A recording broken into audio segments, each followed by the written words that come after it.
Oke, teman-teman, jadi hari ini kita kedatangan Kak Novi. Tepuk tangan virtual. Sedikit tentang Kak Novi. Kak Novi, correct me if I'm wrong. Kak Novi Amelia Elizabeth Sine, bacanya gitu. Betul. Anggota GKI Muara Karang, Jakarta Utara. Padahal aku baru tahu kalau itu di Jakarta Utara. Saat ini Wakil Ketua 3 Bidang Kemahasiswaan di STFC Jakarta. True. Sekaligus mengampu mata kuliah pendidikan Kristiani, aktif dalam berbagai kegiatan pelatihan atau pembinaan warga gereja, dan terlibat dalam penulisan, jangan di spotlight, aku malu, sumpah mukaku gede, aktif dalam berbagai kegiatan pelatihan atau pembinaan warga gereja, dan terlibat dalam penulisan buku pendidikan agama Kristen dan budi pekerti, Kemendikbud dan Kemenak. Katanya hobinya ngopi dan ngafe, tapi ngafe di teras rumah. Sama, pakai kopi saset, kapal api, extra mix. Halo Kak Novi, everybody say hi. Hai Kak. Kak Novi ini ternyata juga sering main ke GKI Dipo, guys. Jadi mungkin kalian pernah papasan, tapi tidak ingat. Gitu. Semoga bisa main-main lagi ya, Kak. Hari ini mungkin awal aku baca temanya tuh terkaget-kaget, terkejut-kejut. Kayak, wah berat sekali ya. Mengapa saya jadi moderator, mengapa tidak Pak Jefta, kayak gitu. Tapi memang tema kerapuhan gereja ini, nggak hanya tema hari ini sih, sebenarnya tema besar kasih tanpa batas 3 minggu terakhir ini, itu hits harder gitu. Apa ya, buat saya sangat personal, karena dari dulu saya sering bertanya-tanya gitu, kenapa sih gereja itu, kita sebagai gereja ya, kita sering banget ngobrolin tentang ya kasih yang buat siapa saja, nggak boleh berbatas, nggak boleh ada syarat dan segala macam. Tapi juga di saat yang sama sering banget kita membuat kotak-kotak atau batasan-batasan itu sendiri. Kalau dalam disabilitas, sesimpel kadang-kadang gereja kita tuh nggak aksesibel kayak gitu. Sesimpel apa ya? Ya kita kadang tuh kayak tidak considering teman-teman kita yang mungkin disabilitas buat dia menjadi bagian dari kita gitu, dengan memberikan akses, memberikan fasilitas seperti itu. Kenapa kok kita nggak pernah banyak ngobrolin ini? Banyakkan ngobrolin program yang lain-lain yang udah ada, buat jemaat yang udah ada. Gitu. Nah, mungkin ya selama pandemi ini kita bisa akhirnya slow down dan pause, memikirkan hal-hal yang sebenarnya selama kemarin-kemarin nggak sempat kita pikirin, berefleksi, dan teman-teman panitia akhirnya come up dengan tema ini. Hari ini kita ngobrolin tentang gereja dalam kerapuhan dan keterbukaan. Judulnya aja udah kayak gitu. Jadi tanpa Steffi ngobrol ngalor ngidul lagi, saya persilakan floor kepada Kak Novi. Tolong saya dicabut dari pin message ya. Oke, terima kasih. Selamat sore semuanya. Saya menyiapkan PowerPoint, tapi ini jadi landasan kita ngobrol ya, karena acaranya kan ngobrol ya, jadi lebih asik kalau kita kayak ya, kalau teman-teman nanti punya cerita-cerita itu mungkin yang bersentuhan dengan para penyandang disabilitas, boleh untuk diceritakan supaya ini memperkaya kita juga gitu ya teman-teman. Nah, saya coba untuk share screen. Nanti materinya saya akan bagikan ya melalui Pras. Oke, nah teman-teman, pertama-tama sebelum saya mulai, kalau tiba-tiba saya nge-freeze atau apa, ini saya udah pindahkan sih, soalnya tadi tiba-tiba kok kayaknya internet agak terganggu, jadi saya udah pindahkan ke kuota, berharap supaya dia bisa. Tapi sambil melirik ke handphone, karena kalau harus segera diinikan lagi ya, maka harus ke handphone. Nah, gereja dalam kerapuhan dan keterbukaan. Waktu saya diberikan tema ini, saya teringat saya sebenarnya bukan ahli di bidang disabilitas. Ya, teologi disabilitas itu sebuah teologi yang memang di dalamnya kita akan mempercakapkan bukan hanya tentang mereka para penyandang disabilitas, tetapi juga bagaimana Allah sendiri hadir di dalam kehidupan para penyandang disabilitas, gitu ya.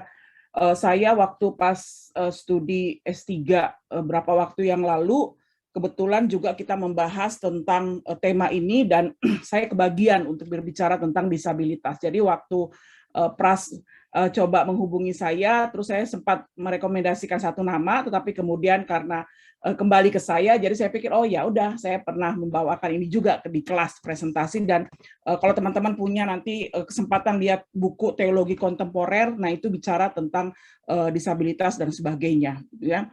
Nah, teman-teman, kalau kita berbicara tentang disabilitas, maka sebenarnya kita diajak juga untuk berefleksi terhadap diri kita. Gitu.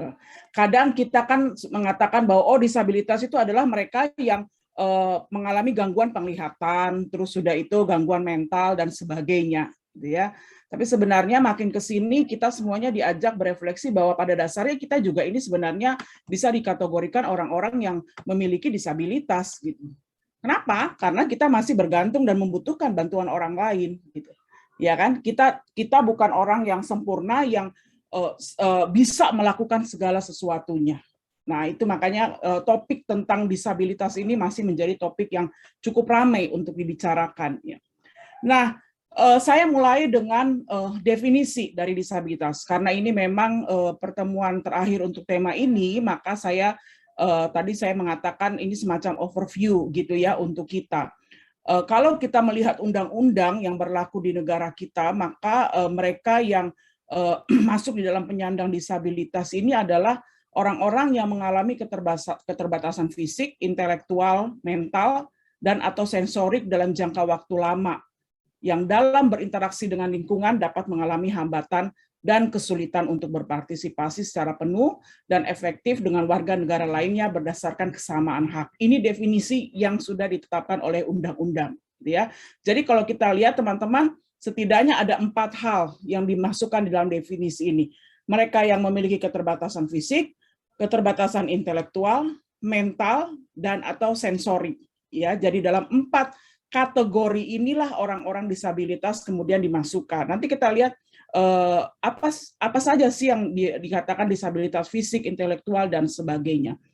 Nah, sebelum kita berbicara lebih lanjut, kita juga perlu mengetahui bahwa ragam disabilitas seperti yang tadi dikatakan di dalam undang-undang itu kan ada 4 kategori ya teman-teman.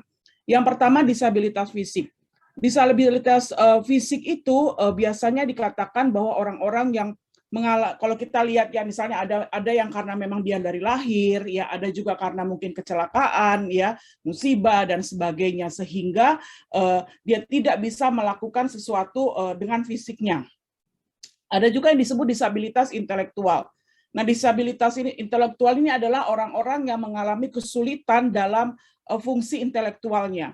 Misalnya apa? Misalnya dalam hal komunikasi, terus kemudian belajar, pemecahan masalah, dan sebagainya.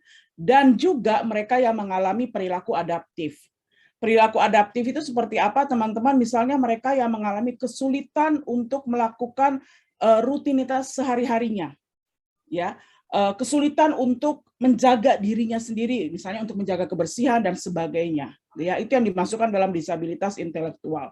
Sedangkan mereka yang mengalami disabilitas mental adalah orang-orang yang mengalami masalah kejiwaan atau ODMK dan ODGJ. Makanya sekarang sudah kalau orang-orang yang aktivis kemanusiaan, sosial, dan juga di pendidikan itu sudah jarang menyebut orang gila.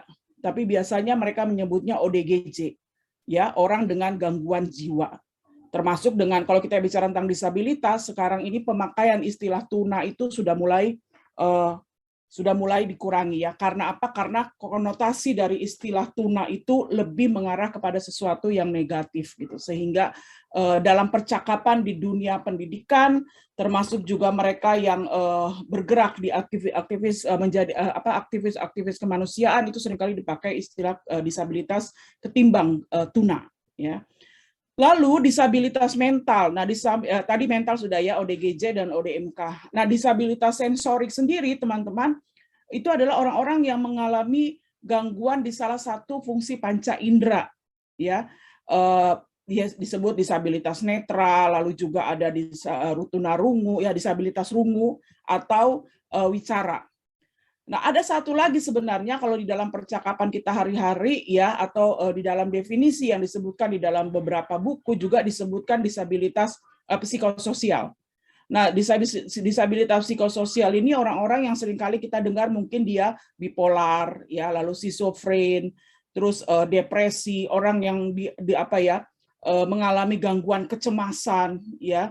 Dan mungkin teman-teman juga pernah mendengar ya, teman saya ada, dia mengalami gangguan kecemasan sehingga kalau tiba-tiba dia sudah datang itu cemasnya itu dia nggak bisa tidur. Ya, dia takut untuk menutup matanya karena seolah-olah kalau dia tutup mata itu akan terjadi sesuatu yang menurut dia itu bisa mengganggu kehidupannya. Nah, bayangkan teman-teman, dia nggak bisa tidur karena ketakutan, bukan karena apa ya, tapi karena ketakutan. Ya, dan ini yang kemudian dia akhirnya mengalami pendampingan dari psikolog, bahkan kemudian dia ke psikiater, ya, karena ya lama-lama kan rontok juga teman-teman ya. Kalau misalnya kita nggak tidur sehari aja semalaman, itu kan badan kita jadi rasanya lemes banget gitu kan ya. Apalagi kalau dia kemudian ini sudah tidak bisa tidur sehari, 1,5 hari masih tetap sulit tidur, tidak ada rasa ngantuk. Kalau saya sebaliknya teman-teman, anytime pengen tiduran ya tidur gitu. Nah, ini ragam disabilitas dalam undang-undang kita. Nah, disabilitas ini teman-teman bisa dialami oleh seseorang secara tunggal. Artinya dia misalnya hanya memiliki disabilitas intelektual saja, tapi juga bisa juga ganda atau multi. Ya, dulu di Cirebon waktu saya pelayanan di Cirebon itu ada yang multi. Jadi dia fisik, terus kemudian dia juga sensorik, dan dia juga intelektual. Nah, jadi bayangkan itu yang disebut multi ya. Jadi bukan hanya satu, dan kayaknya juga ada di beberapa tempat itu banyak ya kita temukan mereka yang mengalami disabilitas multi seperti ini. Saya mencantumkan di sini tentang data ya teman-teman untuk kita melihat bagaimana kasus-kasus kekerasan ini baru satu lembaga loh teman-teman. Ya, baru dari Komnas Perempuan, ya, belum lagi lembaga-lembaga sosial atau yang berjuang untuk hak asasi manusia, itu banyak sekali data-data tentang kasus kekerasan khususnya kepada mereka yang disabilitas, ya. Kalau kita lihat tahun 2019 ke tahun 2020 memang berkurang 2 kasus, tetapi kenyataannya sebenarnya itu terjadi pertambahan. Ya, ini kan baru dari Komnas ya. Tapi kalau dari lembaga-lembaga lainnya itu datanya banyak sekali. Dan kalau teman-teman coba, misalnya teman-teman ingat, banyak informasi di media massa, khususnya di tengah-tengah situasi pandemi ini, banyak sekali terjadi kasus-kasus kekerasan terhadap mereka yang mengalami disabilitas. Gitu ya. Karena apa? Karena orang-orang yang memiliki disabilitas tertentu, ya, karena mereka mempunyai keterbatasan, maka mereka tidak bisa melakukan apa-apa, dan ketika diperlakukan dengan kekerasan seperti itu, banyak yang kemudian dia nggak mengerti dia harus kemana dan harus ngapain, harus cerita apa dan sebagainya. Nah, sedangkan kekerasan seksual tahun 2018 sampai 2019 kita lihat sini terjadi peningkatan, ya, setidaknya ada 10 kasus. Ini sekali lagi teman-teman baru dari Komnas Perempuan, ya, dan ini juga mereka yang lapor. Jadi bayangkan kalau mereka yang tidak lapor, maka tentu saja ini tidak termasuk di sini, gitu ya. Jadi kenapa kemudian ini saya pikir perlu untuk kita perlihatkan supaya kita semuanya memiliki informasi bahwa betapa orang-orang yang mengalami disabilitas itu juga menjadi sekelompok orang yang rentan terhadap berbagai macam bentuk kekerasan. Ya, bukan hanya mereka yang kita katakan bahwa mereka tidak masuk di dalam golongan disabilitas saja, tetapi justru mereka yang mengalami disabilitas itu semakin rentan. Ada yang meneliti begini teman-teman, 2 orang misalnya laki-laki disabilitas ya mengalami korban kekerasan dengan perempuan disabilitas, maka yang lebih menjadi korban itu perempuan. Kenapa? Karena yang laki-laki disabilitas ini ketika dia mengalami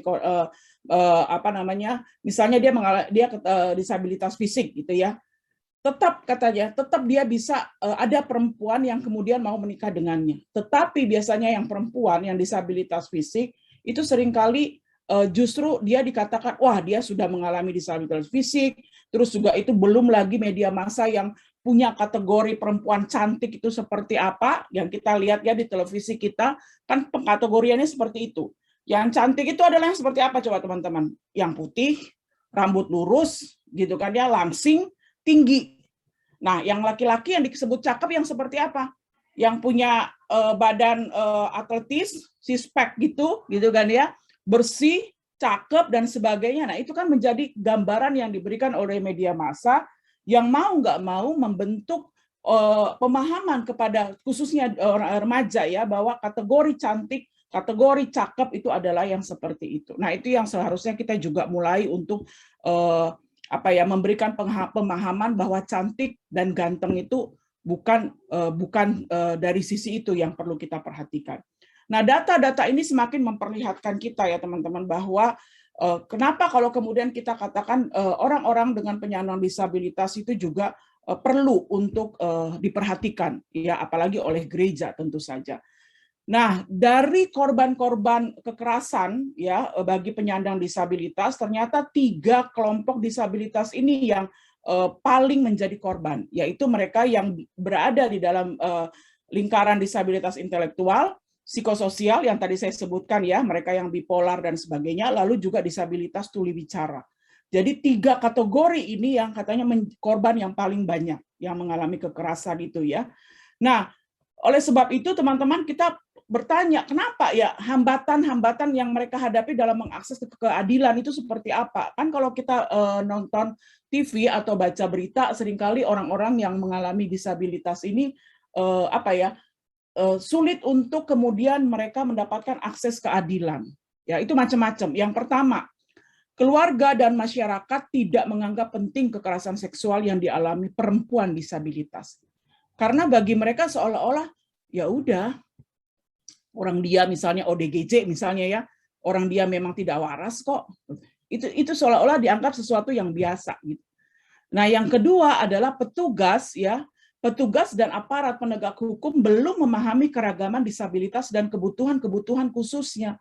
Nah, ini kan agak sulit. Bagaimana caranya kita mau memperjuangkan keadilan untuk mereka kalau aparat kita sendiri belum punya pemahaman yang utuh tentang kebutuhan orang yang disabilitas itu untuk diperjuangkan keadilannya itu apa gitu. Ya kan? Lalu yang ketiga, keterbatasan payung hukum dalam mengenali berbagai kasus kekerasan dan sistem pembuktian. Nah, sistem pembuktian ini yang seringkali menjadi yang membuat korban kekerasan itu kalah. Karena apa? Tidak ada bukti. Misalnya, tidak ada saksinya, dia juga nggak bisa ngomong gitu. Dia nggak bisa menceritakan dan menunjukkan orangnya siapa, ya kan, karena disabilitas yang dia miliki. Ini kan sulit ya teman-teman. Lalu yang keempat, sistem peradilan pidana tidak terintegrasi dengan sistem pemulihan korban penyandang disabilitas. Jadi bayangkan teman-teman, mereka yang disabilitas dan menjadi korban, lalu misalnya selesailah ketok palu gitu kan, udah selesai. Nah, bagaimana dengan proses pendampingan? Ya, makanya kemudian banyak sekali sekarang lembaga-lembaga advokasi yang berusaha untuk memberikan pendampingan itu yang multi ya. Jadi bukan hanya dari aspek hukum tetapi juga psikologis dan sebagainya ya, supaya korban ini bukan hanya diperjuangkan secara hukum tetapi juga proses pendampingan itu, karena trauma yang dialami oleh seseorang itu luar biasa, tidak bisa cepat pulih ya. Pengalaman traumatis, jangankan orang mereka yang masuk dalam kategori penyandang disabilitas, kita sendiri ya, ketika kita mengalami sebuah peristiwa yang traumatis itu tidak mudah untuk kita melepaskan itu ya. Perlu tentu saja pendampingan sedemikian rupa. Nah, reaksi orang tua terhadap kondisi disabilitas ya itu ada macam-macam teman-teman. Pertama, perasaan duka. Ya, bayangkan siapa sih orang tua yang tidak ingin ketika dia melahirkan, misalnya seorang ibu melahirkan anaknya, lalu kan kadang-kadang dikatakan gimana? Putih atau hitam? Komplit apa tidak? Komplitnya itu jarinya komplit, kakinya dan sebagainya komplit apa tidak gitu. Itu karena memang menginginkan bahwa kalau anak saya lahir itu harus komplit gitu kan. Jadi ketika dia kemudian melihat anaknya lahir misalnya jari-jarinya ada yang kurang gitu kan, atau lengket, atau kemudian dia tidak bisa mendengar dan sebagainya, banyak orang tua yang kemudian merasa duka gitu ya. Saya nonton di Facebook, video-video di Facebook itu kan kadang ada cerita tentang bagaimana seorang ibu yang anaknya yang masih bayi itu kemudian dikasih alat bantu pendengaran, terus si anaknya bereaksi gitu kan ketika dipanggil namanya, lalu dia bisa menoleh gitu. Si ibunya sampai menangis, saya aja yang nonton nangis gitu kan ya, karena kemudian si anak ini dia jadi kayak saya bayangkan tadinya dia tidak ada dengar suara apa-apa, tiba-tiba dia dengar ada suara ini, ada suara mobil, jadi dia kayak orang yang tiba-tiba ada apa ya di sekelilingnya ya. Dan si ibu ini ketika mendengarkan anaknya kemudian bisa bereaksi ketika dipanggil namanya, nangis ya. Saya juga terharu juga sih teman-teman ketika mendengarkan itu. Lalu reaksi yang kedua adalah ambivalensi. Jadi maksudnya begini, ada orang tua yang ketika dia mempunyai anak yang disabilitas, di satu pihak dia merasa bahwa, aduh kok anak saya seperti ini. Tapi di pihak lain dia kemudian merasa, oke lah, kayaknya sih oke gitu. Ya, jadi perasaan campur aduk gitu teman-teman. Antara berusaha untuk menerima, tetapi juga menolak. Menolak dalam arti, kok bisa ya saya punya anak seperti ini, gitu lah. Nah, ini yang disebut dengan campur aduk ya. Tapi yang ketiga optimis teman-teman. Ada juga orang tua yang optimis. Kalau yang minggu lalu saya dengar ibu siapa lagi teman-teman namanya yang sharing ke kita? Kok saya lupa namanya ya? Ibu yang anaknya epilepsi ya? Iya, Bu Patricia. Bu Patricia. Itu kan kalau kita dengar ingat ceritanya awalnya kan dia Bu Patricia juga kan aduh bagaimana ya, tapi kemudian ada optimisme bahwa saya harus membuat anak saya bisa begini, saya harus membuat anak saya survive gitu ya, sampai kemudian Ibu Patricia menceritakan saudaranya yang selama 50 tahun itu hanya hanya ada di dalam kamar saja karena orang tua yang tidak siap untuk memperkenalkan kepada publik ini anaknya yang seperti ini. Ada orang tua yang optimis, artinya ya udah anak saya mengalami gangguan seperti mau merawat anak saya dan membuka kesempatan kepada anak saya untuk bisa mendapatkan pendidikan yang tinggi. Itu orang tua yang optimis ya, yang menerima bahwa anaknya mengalami gangguan tertentu, tetapi juga yakin anak saya juga bisa survive kok, gitu ya. Itu yang reaksi orang tua. Nah, lalu bagaimana gereja memandang penyandang disabilitas ini? Ini yang perlu kita bicarakan ya. Artinya kita juga ingin dong gereja kita, kayak tadi teman-teman bilang, wah kita ingin ada program ini dan sebagainya. Kita ingin gereja kita juga menjadi gereja yang terbuka. Bukan hanya bagi kita di sini, tetapi juga bagi mereka para penyandang disabilitas. Itu kan menjadi harapan kita ya teman-teman. Nah, di dalam sebuah buku yang berjudul Meretas Polarisasi Pendidikan Kristiani, ya penulisnya bernama Merenciana Halle, dia mengatakan gini, penyandang disabilitas itu seringkali dianggap sebagai warga kelas 2. Yang pertama, dia bilang, gereja pada umumnya, karena dia fokusnya dari Gemit, teman-teman, dia Merenciana Halle ini fokus penelitiannya di Gemit, ya sehingga tentu dia ruang lingkup penelitiannya di Gemit. Tapi saya justru jadi berefleksi juga gitu kan dia terhadap gereja saya. Menurut dia gereja belum mempunyai data yang valid tentang orang-orang yang penyandang disabilitas. Ya, mungkin kita juga punya datanya untuk mereka yang orang tuanya misalnya membuka diri ya, memberitahukan kepada kita sebagai warga gereja, ini anak saya loh seperti ini. Tapi bagaimana kalau orang tuanya close gitu? Dia menutup, kita kan nggak pernah tahu. Gitu ya. Nah, untuk data yang sering kali ada di gereja ya udah data mereka misalnya teman-teman sendiri di sini ya, keluarga sekian dan sebagainya ya. Tapi untuk mereka yang disabilitas itu seringkali tidak diperhitungkan. Lalu yang kedua, akses untuk terlibat di dalam pelayanan itu terbatas. Kadang-kadang teman-teman kita yang meragukan kemampuan mereka ya nggak sih? Ya kan? Kita misalnya bilang, "Oh ya, kita harus melibatkan semua." Tapi dia kan nggak bisa melihat. Udahlah dia bagian ini aja gitu. Ya kan? Beberapa tahun yang lalu teman-teman 3 atau 4 tahun lalu ya di STFT Jakarta ada mahasiswa yang mengalami disabilitas penglihatan. Ya, jadi dia nggak bisa melihat. Waktu dia masuk dan dia melamar menjadi mahasiswa di STFT Jakarta itu kami di satu pihak kami senang ya kan karena kami ingin juga STFT Jakarta ini untuk semua. Ya istilahnya yang muslim aja mau belajar kita sambut kok, apalagi mereka yang yang jelas-jelas dia Kristen gitu kan ya, tetapi dia penyandang disabilitas gitu, maka kami ya welcome. Tapi di satu sisi teman-teman kami juga berpikir, waduh kita harus menyiapkan di sarananya, iya dong, ya kan, walaupun hanya 1 orang saja, tapi kita kemudian memikirkan, wah berarti nanti di bagian sini kita harus ada tulisan dengan huruf braille supaya juga dia bisa gitu loh. Ya kan, jadi bagaimana kemudian kita membuka diri dan setelah si mahasiswa ini dia masuk luar biasa teman-teman, dia bisa lulus dengan hasil yang baik gitu kan ya. Dan saya belajar sekali, saya sering melihat dia, wah dia kalau kemudian ada kuliah apa nanti dia dengarkan dari handphonenya, lalu dia ngetik di handphonenya dan sebagainya. Nah, kadang-kadang jadi kami selalu berbagi informasi ke bagian umum untuk siapkan ini buku-bukunya coba dicari.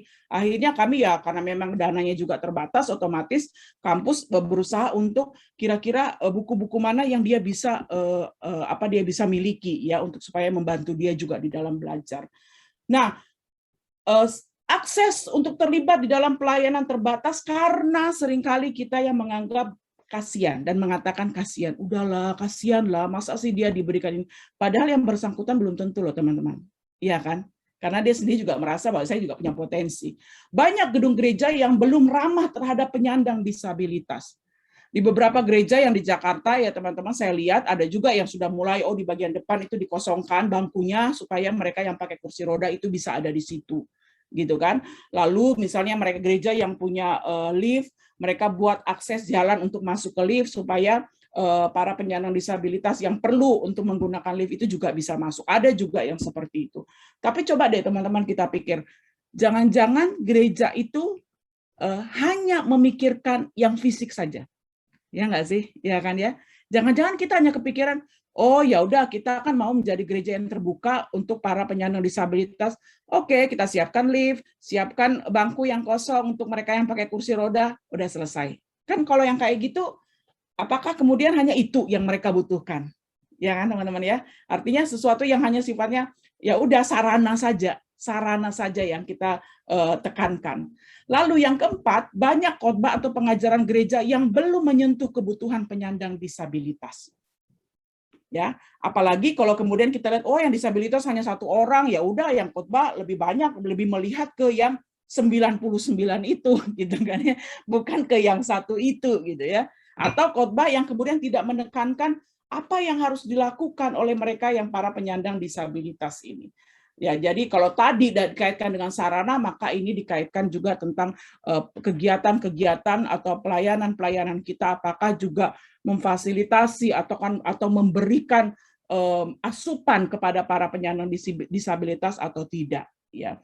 Nah, lalu berikutnya di sini yang saya mau bagikan kepada kita tulisan dari Ibu Tabita. Ibu Tabita ini dia dosen di UKDW ya teman-teman. Dia mengatakan dalam tulisannya beberapa pendekatan terhadap penyandang disabilitas. Ada 4 sebenarnya. Yang kelima ini saya yang nambahkan ya. Jadi menurut dia yang pertama pendekatan moral. Banyak orang yang memandang bahwa penyebab disabilitas ini berasal dari kesalahan moral atau dosa. Nah ini beberapa gereja juga masih punya pemahaman yang sama teman-teman. Dulu waktu kami di Batam ya kan saya dengan suami saya pelayanan pertama itu di Cirebon, lalu kami ke Batam. Itu ada orang tua yang kemudian punya anak yang disabilitas itu yang dia cerita bahwa dia seringkali dikatakan ya kamu mungkin punya dosa gitu. Makanya anakmu seperti ini. Nah, itu tadi yang masuk dalam pertama ini, penyebab disabilitas berasal dari kesalahan atau dosa. Seringkali dikatakan orang-orang yang punya anak disabilitas, berarti ada sesuatu yang kamu belum selesaikan. Ya, entah terhadap nenek moyang atau misalnya terhadap Tuhan dan sebagainya, dikaitkan dengan dosa. Yang kedua, pendekatan medis ya, bahwa penyebab disabilitas itu berasal dari masalah medis. Lalu yang ketiga, pendekatan sosial. Berbagai masalah muncul dari lingkungan yang gagal mengakomodasi para penyandang disabilitas. Nah, ini yang seringkali kita lihat juga gitu kan ya. Munculnya persoalan-persoalan di lingkungan kita karena memang kita sendiri sebagai bagian dari masyarakat tidak mengakomodasi para penyandang disabilitas tersebut. Lalu yang keempat, pendekatan solidaritas ya, yang berupaya untuk menyatukan penyandang disabilitas dan orang-orang bukan penyandang disabilitas untuk mendobrak pemahaman kami atau mereka dan normal atau abnormal. Nah, ini istilah juga yang sekarang ini sudah mulai jarang digunakan teman-teman, yaitu masalah normal atau abnormal. Kadang-kadang kan kita masih ya mengatakan ya kita sebagai orang yang normal. Nah, berarti kan ada yang kita katakan orang yang tidak normal. Gitu kan ya. Padahal itu kan yang mengatakan normal itu kita karena kita memiliki tubuh yang seperti ini.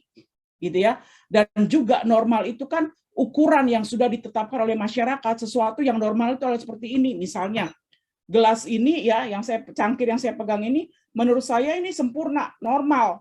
karena bentuknya seperti ini. Tapi kalau bentuknya jadi aneh, saya bisa mengatakan, oh ini gelas yang aneh gitu. Jadi seolah-olah normalisme itu kita yang kemudian mengategorikannya, ya. Dan ini agak berbahaya, teman-teman. Saya punya ponakan, teman-teman, waktu dia masih kecil. Itu kan ayah saya Kupang, ya. Ibu saya Manado. Lalu kakak saya ini kelihatan banget Kupangnya. Jadi dia punya anaknya itu kulitnya coklat gitu kan, terus rambutnya keriting. Waktu dia masih kecil, dia itu sangat padahal masih anak-anak loh teman-teman, dia mengatakan, kenapa sih saya kok kulitnya hitam, terus rambutnya keriting, nggak suka rambut kayak begini gitu. Karena sepupunya, karena mama saya Manado, jadi sepupunya, jadi adik saya itu, adik saya perempuan, suaminya Manado, jadi yang keluar itu warna kulit Manadonya, jadi putih gitu kan ya. Jadi kalau mereka main apa semuanya kan orang suka bilang gini, wah ini anak-anak coklat susu dan sebagainya, ya opa-omanya suka marah gitu kan ya. Nah jadi ponakan saya yang warna kulitnya lebih gelap itu mengatakan begitu, kenapa sih saya rambutnya keriting, nggak suka gitu, kulit saya kenapa begini, sampai dia garuk-garuk kulitnya, dia gosok-gosok supaya bisa putih. Terus saya ngomong, waktu dia ngomong gitu, saya bilang sama dia, saya bilang, kamu tuh cantik, coba sekarang. Siapa di sini, ini pendekatan ke anak-anak ya, siapa di sini yang tidak suka kalau dibilang cucunya Opa John? Papa saya namanya John gitu kan. Coba, ini ponakan saya namanya Marsha, saya bilang, Marsha, kamu selalu, kalau ke gereja kan orang-orang bilang gini, wah ini cucunya Opa John, seneng nggak dibilang gitu? Seneng. Terus saya bilang gini, rambut kamu itu bagus. Dan memang ya teman-teman, waktu saya ajak dia ke mall, orang itu semua pegang rambutnya. Aduh, ini anak rambutnya bagus banget sih, karena rambutnya keriting-keriting gitu loh. Lalu saya bilang gini, Marsha, rambut kamu itu bagus, coba. Orang mau keriting itu harus ke salon. Kalau kamu nggak usah ke salon, salonnya ada di perut mama gitu. Ya, nah sejak itu teman-teman dia jadi nggak komplain terhadap dirinya. Saya mengatakan bahwa kamu itu cantik, ya kan? Tuhan sudah kasih kamu dan kulit seperti itu kamu harus senang. Rambutmu juga bagus. Nah itu membangun kepercayaan dirinya. Itu karena apa? Karena lingkungan yang seringkali kemudian memberikan kategori bahwa oh ini yang bagus, ini yang tidak bagus dan sebagainya, gitu kan?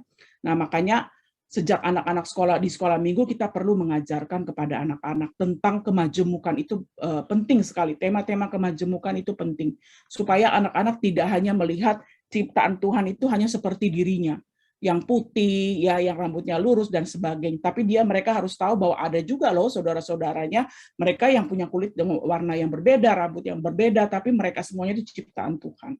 Nah, yang kelima yang saya tambahkan ini adalah pendekatan iman. Ya, yang memandang penyandang disabilitas sebagai gambar Allah yang sempurna, ya kan? Kita tidak bisa mengatakan bahwa oh kita adalah gambar Allah, maka gambar Allah itu seperti kita yang sempurna ini. Yang penyandang disabilitas itu adalah gambar Allah yang tidak sempurna, tidak bisa seperti itu. Kita mau mengatakan bahwa para penyandang disabilitas merupakan gambar Allah yang sempurna dan Allah mau menyatakan karyanya di dalam hidup mereka. Ya, nah ini yang saya kemudian tambahkan. Nah, oleh sebab itu teman-teman saya mengajak kita membuka Yohanes 8. Yuk kita buka, tidak semua ayat yang akan dibacakan. Tadi kayaknya saya nge-freeze ya. Ya nggak sih? Nggak ya? Oke. Mari kita buka Yohanes pasal 9, teman-teman. Ceritanya sih ayat 1 sampai 41, tapi saya hanya akan baca ayat 1 sampai dengan ayat 7. Ya, yuk kita buka Yohanes 9 ayat 1 sampai dengan 41, tetapi kita secara khusus akan melihat ayat 1 sampai 7. Saya bacakan ya. Waktu Yesus sedang lewat, ia melihat seorang yang buta sejak lahirnya. Murid-muridnya bertanya kepadanya, Rabi, siapakah yang berbuat dosa, orang ini sendiri atau orang tuanya, sehingga ia dilahirkan buta? Jawab Yesus, bukan dia dan bukan juga orang tuanya. Tetapi karena pekerjaan-pekerjaan Allah harus dinyatakan di dalam dia. Kita harus mengerjakan pekerjaan dia yang mengutus aku selama masih siang. Akan datang malam di mana tidak ada seorang pun yang dapat bekerja. Selama aku di dalam dunia, akulah terang dunia. Setelah ia mengatakan semuanya itu, ia meludah ke tanah dan mengaduk ludahnya itu dengan tanah, lalu mengoleskannya pada mata orang buta tadi. Dan berkata kepadanya, pergilah, basuhlah dirimu dalam kolam Siloam. Siloam artinya yang diutus. Maka pergilah orang itu, ia membasuh dirinya, lalu kembali dengan matanya sudah melek. Kalau teman-teman baca sampai ayat 1 sampai 41, kita akan melihat bagaimana orang buta ini kemudian membuat orang-orang gempar, ya, karena dia yang tadinya buta tiba-tiba bisa melihat, gitu ya.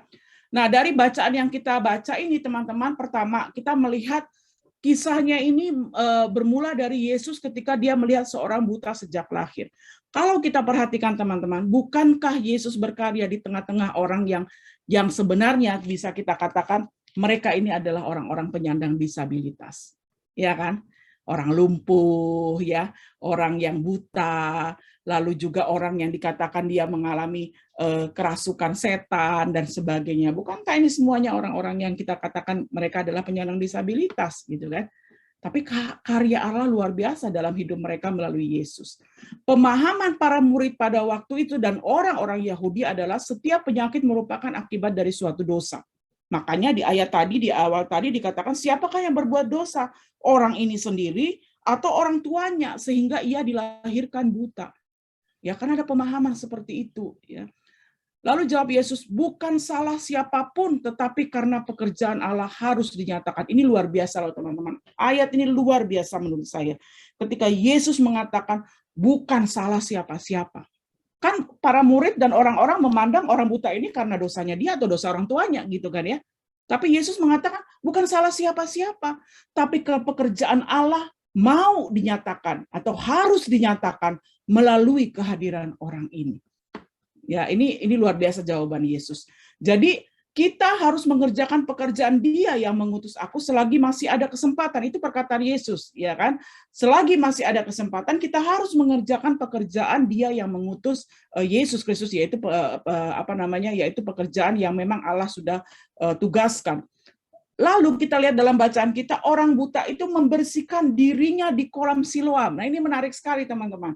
Dia membersihkan dirinya di kolam Siloam, yang artinya kolam itu, Siloam itu adalah yang diutus. Jadi kalau membaca teks ini saya bayangkan, si orang buta ini disembuhkan oleh Yesus, ya, kemudian dia bisa melihat, dia harus membasuh matanya di kolam Siloam, yang arti Siloam itu artinya yang diutus. Bukankah ini berarti bahwa orang buta ini yang sudah merasakan kasih Tuhan, dia kemudian diberdayakan. Diberdayakan menjadi apa? Untuk menjadi saksi Tuhan. Makanya ketika si orang buta ini ditanya, dia katakan, benar, aku ini. Orang-orang kan mengatakan, ini bukannya dia nih yang buta, gitu kan? Lalu dia mengatakan, iya benar, aku ini. Jadi orang buta ini, dia sudah bisa melihat dan kemudian apa yang dia lakukan? Bukan kemudian dia, dia bersuka cita tentu saja karena bisa melihat, tetapi dia diberdayakan sehingga dia menjadi saksi Tuhan dengan menceritakan kisah perjumpaan dan karya Yesus kepadanya. Ya, kisah ini mau menekankan kepada kita semuanya dan mengingatkan kita betapa karya Allah itu juga mau dihadirkan. Ya, dalam teks kita tadi sudah jelas di awal dikatakan bukan salah siapapun, tapi karena pekerjaan Allah mau dinyatakan. Dan itu yang dilakukan oleh orang buta yang kemudian bisa melihat ini, gitu ya. Dia menjadi saksi Tuhan, menceritakan kasih Tuhan, menceritakan karya Tuhan yang sudah dia alami melalui peristiwa penyembuhan itu. Nah, seorang tokoh yang bernama Deborah Kramer, teman-teman, dia di dalam sebuah bukunya dia mengatakan bahwa we are all disabled. Jadi dia mau mengatakan bahwa disabled, ya, atau non-disabled, kita ini semuanya dipersatukan, ya, sebagai sama-sama ciptaan Allah, gitu. Dan dia juga mau mengatakan bahwa bukankah kita semuanya ini adalah orang-orang disabilitas?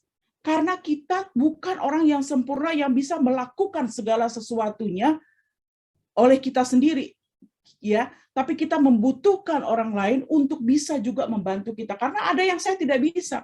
Teman-teman kalau minta saya menyanyi, saya nggak mau, karena saya mengatakan bahwa saya bukan tidak memiliki suara yang bagus, gitu kan ya. Saya nggak bisa bernyanyi, ya kalau nyanyi di kamar mandi sih bisa ya teman-teman ya. Tapi kalau kemudian nyanyi di depan jemaat, gitu kan ya, saya harus mengakui bahwa saya nggak bisa.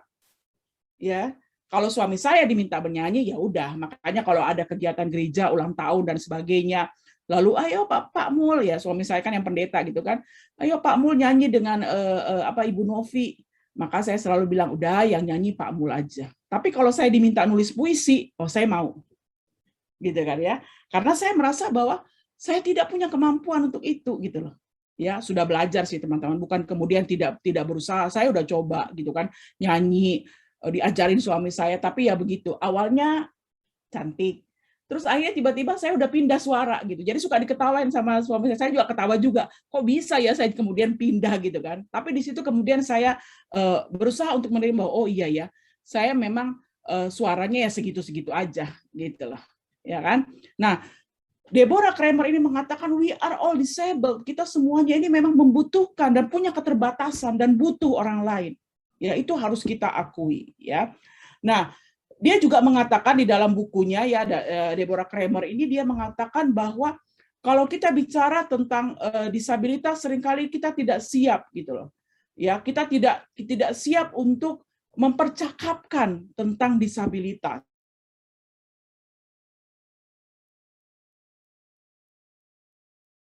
Disabilitas ini terus kita memang mau bicarakan gitu kan ya, karena memang ini sesuatu yang penting menurut saya.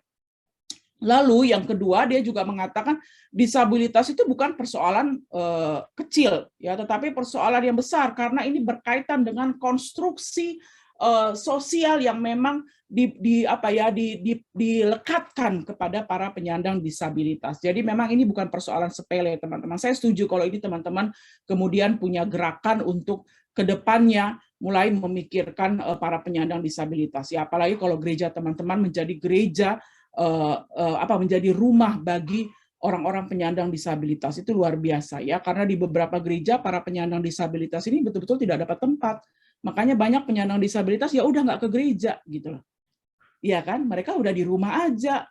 Ya, nah bayangkan kalau kemudian GKI Dipo menjadi gereja yang terbuka untuk para penyandang disabilitas, itu luar biasa ya.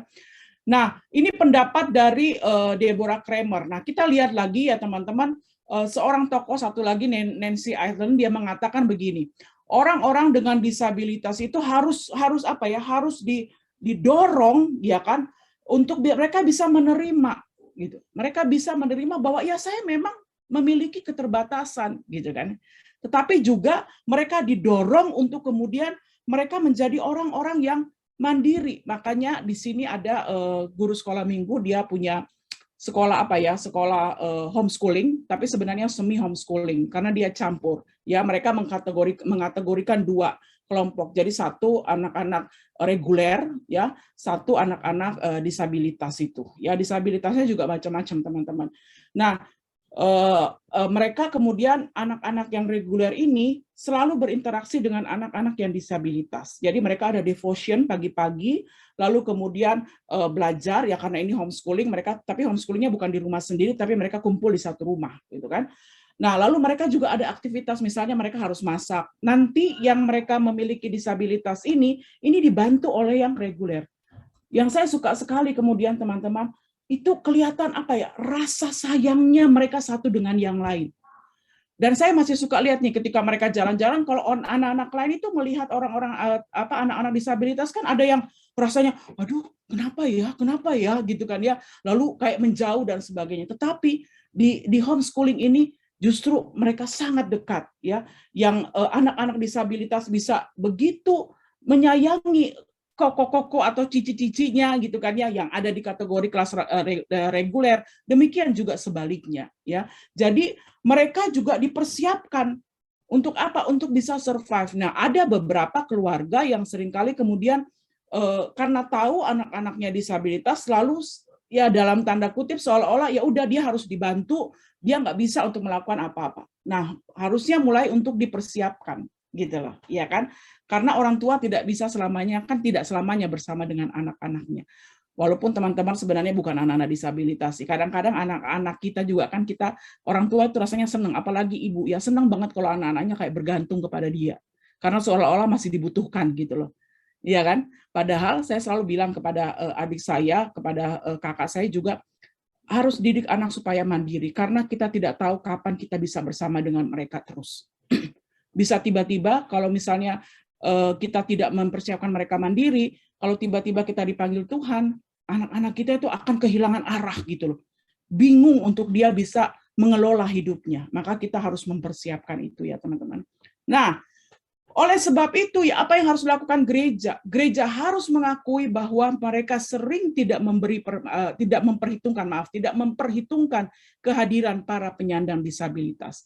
Jadi kalau berbicara tentang gereja teman-teman, yang pertama gereja harus mengakui. Pengakuan itu penting, ya kan? Gereja harus mengakui bahwa gereja ternyata masih sering tidak memberikan perhitungan atau tidak memperhitungkan kehadiran para penyandang disabilitas.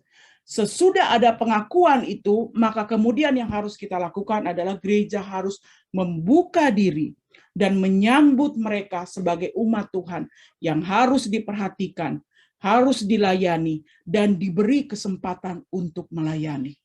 Para penyandang disabilitas bukan berarti mereka tidak bisa melayani.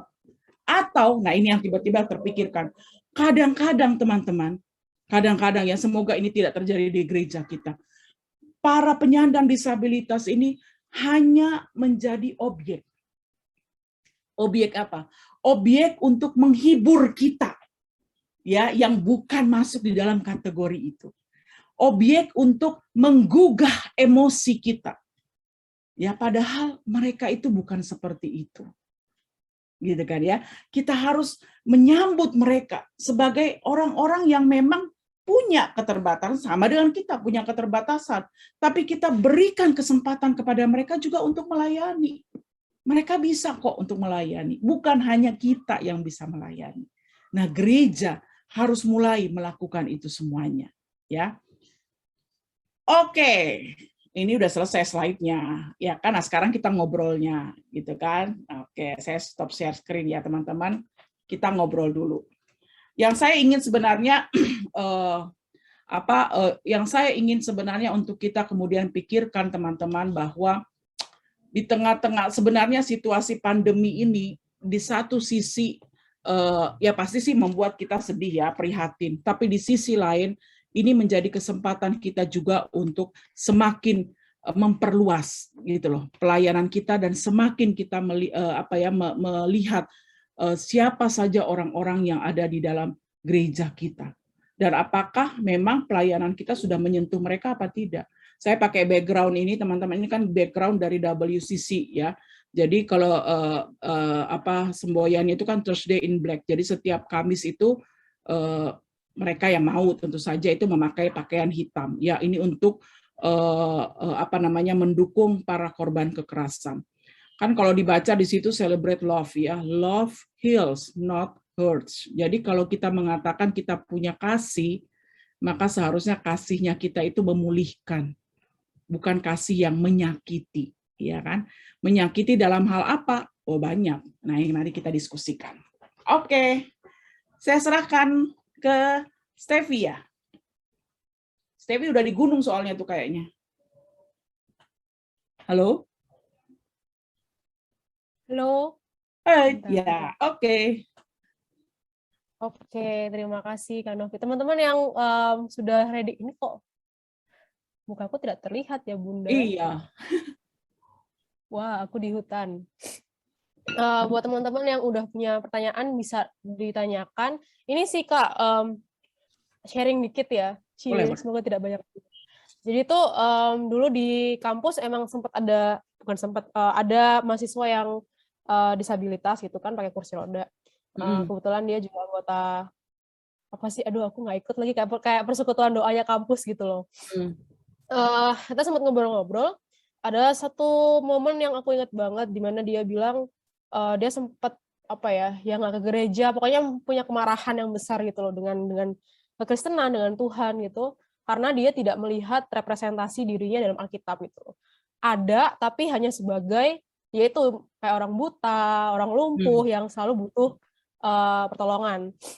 Dia tidak melihat dirinya sebagai the main lead of the story gitu. Dia tidak melihat dirinya sebagai taking charge. Sampai dia cerita dia baca buku Teori Disabilitas, The Disabled God kalau nggak salah. Oh ya. Bagaimana ini correct me if I'm wrong ya kan? Yang tadi bukunya saya pakai, ya kan? Oh iya benar itu ada ternyata aku baca deh bahwa saat Yesus disalib, yang dia Ya. tangannya dipaku, kayak dipaku, itu juga adalah representasi, portraying dari disabilitas. Pun saat Yesus akhirnya bangkit, lalu menampakkan diri kepada murid-muridnya, luka itu tidak hilang gitu. Yang artinya adalah ya luka itu bersama dirinya, bahkan saat dia bangkit dan menampakkan diri sebagai Tuhan gitu. Which I think is a beautiful story. Karena ya memang ya kadang sedih sih ya memang ya secara tidak secara kasat mata kan iya emang representasi, bahkan representasi teman-teman disabilitas tuh nggak ada gitu dalam Alkitab, yang mungkin bikin kita orang-orang Kristen yang dalam tanda kutip normal atau tidak mengalami hal-hal seperti mereka nggak punya susah untuk merasa relevan gitu kan, karena ya apalagi kalau kita juga nggak punya teman yang difabel gitu kan, malah nggak ada how do we understand them gitu sih. Teman-teman mungkin Kak Rofi mau komen atau teman-teman ada yang mau nanya? Ya, itu buku itu yang tadi saya kutip itu bagus. Memang dia betul seperti yang Steffi ceritakan. Jadi dia memang menulis tentang disabled God ya. Walaupun teman-teman ini masih jadi masih jadi percakapan karena beberapa gereja tertentu tidak mau menerima itu. Mereka tetap mengatakan bahwa Allah kita itu bukan Allah yang disable, Allah yang sempurna dan sebagainya. Nah, pemahaman itu saja menurut saya mereka sudah mendiskreditkan para penyandang disabilitas dong. Ya kan, ketika mengatakan, oh nggak bisa, masa Allah kita disabilitas. Nah, coba teman-teman, kalau teman-teman dengar kalimat saya seperti itu, berarti kan seolah-olah saya sendiri sudah mengatakan, wah itu kan disabilitas itu berarti orang-orang yang ya kelas 2, kelas 3 dan sebagainya gitu kan ya. Nah, beberapa protes dan mereka mengatakan nggak bisa, kita tidak boleh mengatakan Allah kita Allah yang disabilitas. Allah kita Allah yang sempurna dan sebagainya. Ya, kesempurnaan kan katanya kesempurnaan hanya milik Allah gitu kan, memang betul gitu kan ya. Tetapi seperti yang tadi Steffi ceritakan memang betul, si Nancy ini dia mengatakan ketika Yesus kemudian dia dicambuk, ya kan badannya itu kan sudah penuh dengan luka-luka, gitu ya. Lalu kemudian dia seperti tidak melakukan sesuatu, gitu kan.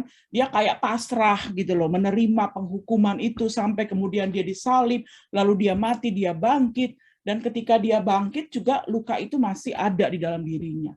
Nah, buku ini kemudian saya salah satu buku yang saya suka, yang sebenarnya mau membuka realitas kita bahwa kalau saya tidak melihat bahwa Allah kita menjadi tidak sempurna, tidak. Justru saya melihat, wah Allah kita luar biasa loh. Dia hadir di setiap kelompok-kelompok manusia. Ya kan? Dia hadir, bahkan waktu peristiwa Holocaust dulu ya teman-teman, itu seorang yang bernamanya Elie Wiesel kalau nggak salah. Waktu itu dia dalam bukunya dia mengatakan gini, ada seorang yang ketika menyaksikan orang-orang itu Holocaust itu kan ada yang orang-orang kayak digantung, disalib gitu kan ya. Lalu orang yang berdiri di samping orang ini dia mengatakan gini, ada di mana Allah ketika peristiwa itu terjadi. Lalu si orang ini ya dia mengatakan begini, yang kamu sedang lihat yang disalib dan digantung itu bukan lagi dirinya, bukan hanya dirinya sebagai manusia, tetapi sebenarnya Allah sendiri ikut digantung di tengah-tengah peristiwa ini. Nah, perspektif itu selalu menggugah saya. Bunyi pintu ya teman-teman, ada angin soalnya. Saya juga kaget gitu. Nah, jadi saya juga selalu berpikir begini, ketika terjadi peristiwa kekerasan para korban, lalu orang mengatakan, aduh Tuhan bagaimana sih kok Tuhan tidak menyelamatkan? Saya justru mengatakan begini, yang menjadi kok Tuhan itu hadir di dalam diri para korban tersebut. Dan kita yang harusnya bertanya, kemana kita di tengah-tengah situasi itu? Karena kita ini kan adalah mitra Allah gitu loh. Allah sudah mengajak kita untuk ikut berkarya di tengah-tengah ciptaannya. Itu sih sedikit komentar dari saya ya. Oke, kayaknya ada yang mau sharing nih. Oke, silakan. Sok, monggo silakan. Ya, aku mau sharing sedikit. Kakakku kan ya S2 di UNESA, jurusan pendidikan khusus untuk anak-anak yang disabilitas itu. Nah, ini pengalaman saya pribadi juga sih. Dia kan ada teman yang disabilitasnya dia itu buta sejak lahir. Sorry, Pras. Kayaknya suaranya agak itu di aku aja nggak sih? Agak kresek-kresek ya? Oh, aku mati pas kali. Oh. Akan kencengin aja suaraku. Jadi gini, tak ulang lagi ya. Nah, Kakakku kan ngambil S2 pendidikan di Unesa, itu ngambil jurusan yang khusus disabilitas untuk anak-anak, pendidikan anak-anak itu. Nah, dia ada satu teman yang menyandang disabilitas juga, tapi nggak bisa lihat dari lahir. Aku sempat waktu itu aku diminta tolong sama kakakku, laptopnya temennya dia ini itu rusak, error gitu loh. Terus habis itu karena aku juga waktu sekolah juga kan ngambil SMK jurusan komputer, nah, ya sudah nggak apa-apa, tak ke sana gitu. Nah, aku kan nggak tahu orangnya itu kayak gimana, terus ya apa gitu loh. Aku kan minta ya kasih nomor kuain, aku ngomong sama dia.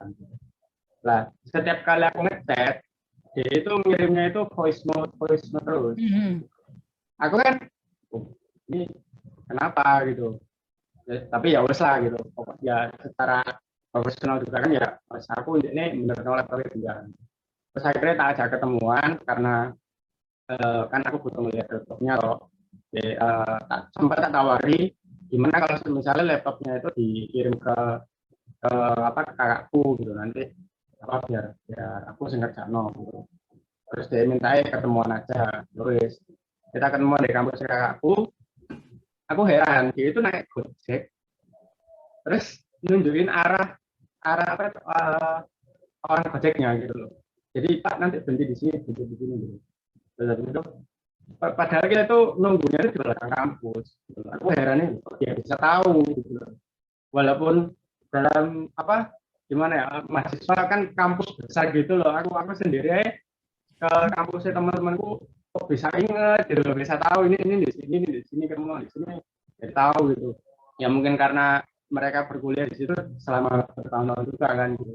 Terus habis itu biasa tak ke sana di situ lah, aku butuh tolokan. Kalau waktu itu kan baterainya juga tinggal di bis. Akhirnya kita ke warung juga, itu dia yang nunjukkan gitu loh. Dia yang oh ya sudah ke warung situ aja gitu, nanti ini lewat sini gitu. Tapi aku lihat dia nggak ngelihat, kayak nunjuk arah itu tapi nggak ngelihat itunya. Oh itu tadi.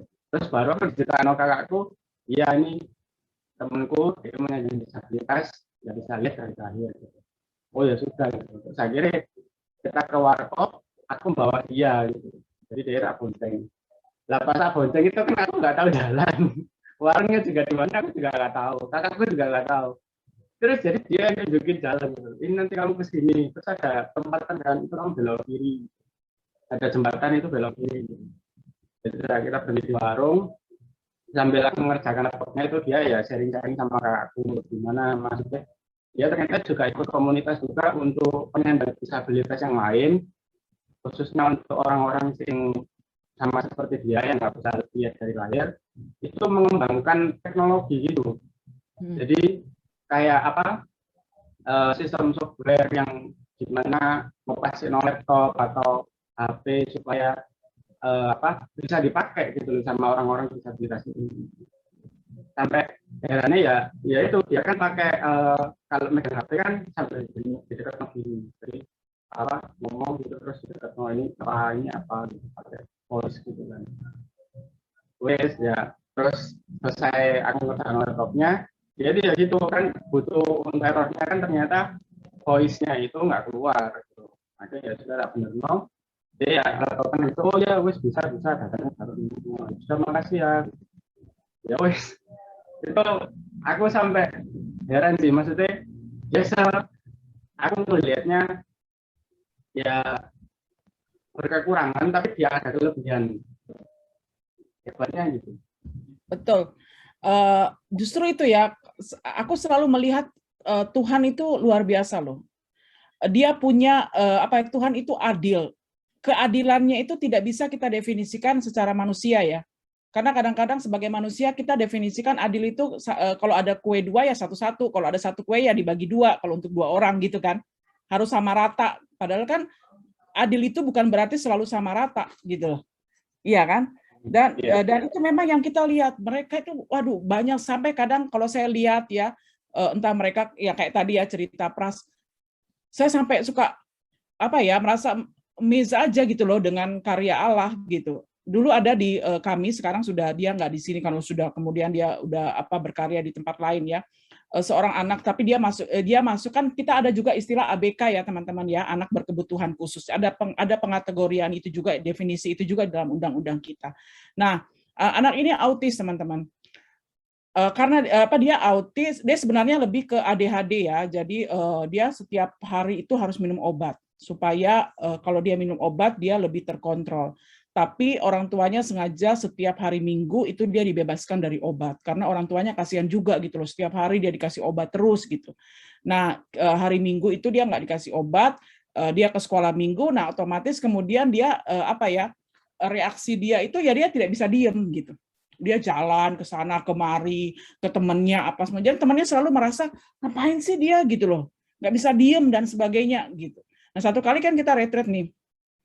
Terus anak ini ya biasa, kita udah ngumpul di aula, cerita, ada cerita dan sebagainya, dia gitu jalan ke kiri ke kanan, nanti ke temennya, dia kayak pegang-pegang aja temennya itu merasa, apaan sih gitu kan ya.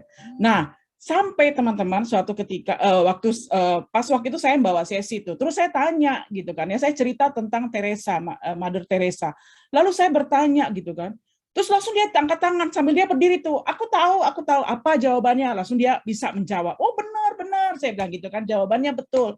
Nah terus bikin kuis nih. Oke, kita sekarang kuis ya per kelompok.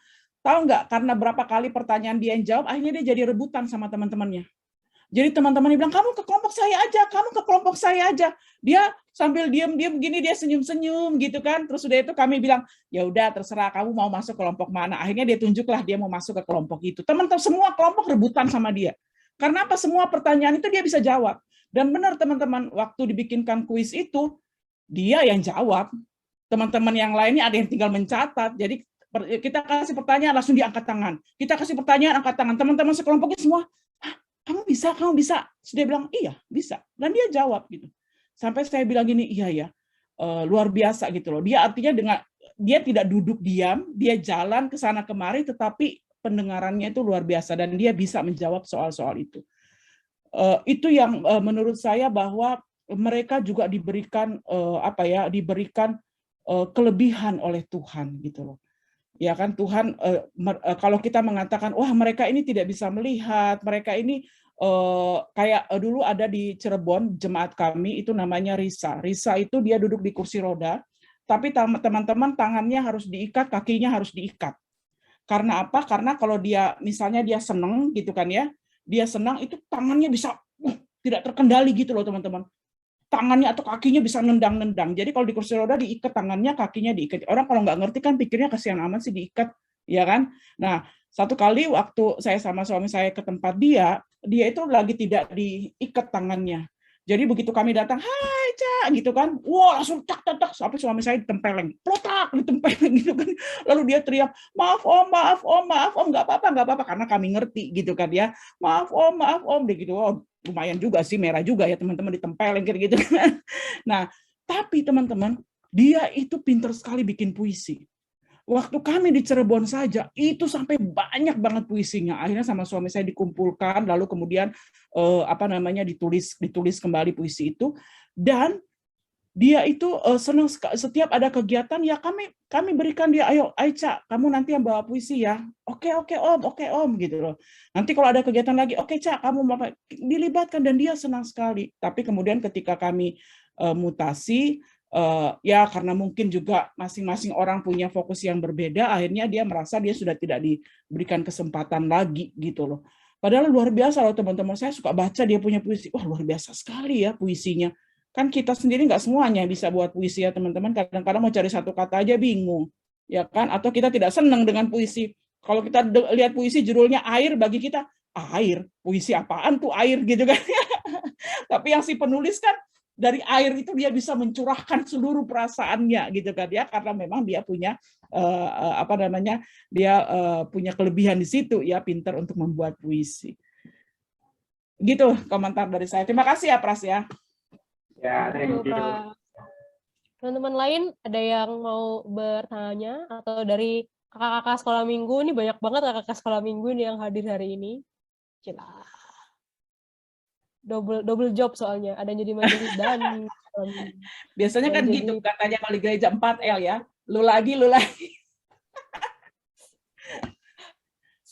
kalau belum kita foto dulu ya, Ica ya?